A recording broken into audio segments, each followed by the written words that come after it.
that we'll actually call an emergency is what is known as abdominal traumas. Okay, so a child could have abdominal trauma, okay, possibly from what? Accidents, okay, from vehicular accidents, home accidents, and all of that. But if there's a trauma in the abdomen of a child, okay, what's the red flag there?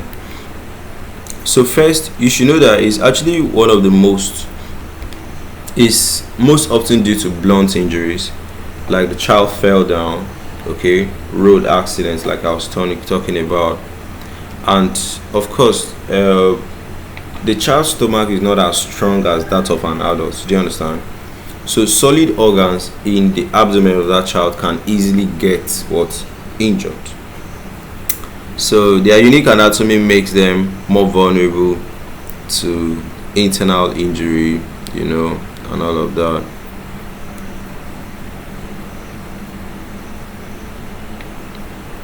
Okay, so what is unique? Anatomical difference. So children have a thinner abdominal wall. Okay, physiological difference, there's smaller circulating blood volume. Do you understand? So if there's any internal bleeding, they could actually get hypovolumic.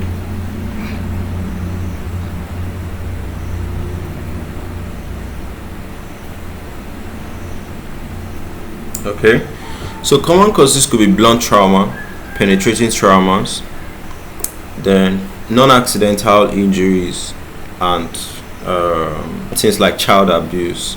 Okay, so commonly injured organs in children include things like spleen, okay, liver, we have the kidneys, we have the pancreas, we have the intestines, then the duodenum.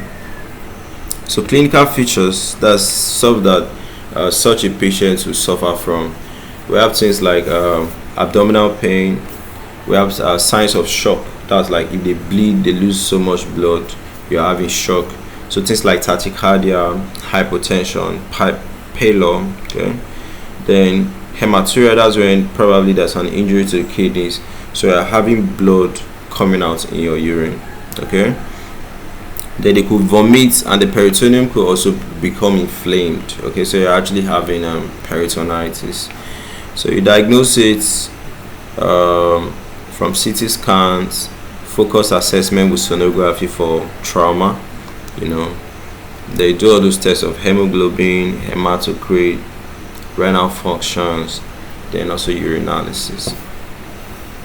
Now management is resuscitation, where you give intravenous fluid, then blood transfusion if needed, okay.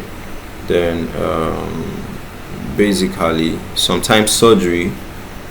They have to do surgeries if the bleeding is uncontrolled, or if they have lost so much blood, probably they want to do some surgeries and stitch up some one or two things, okay. Then most of the times they use NG tube for such an individual, okay.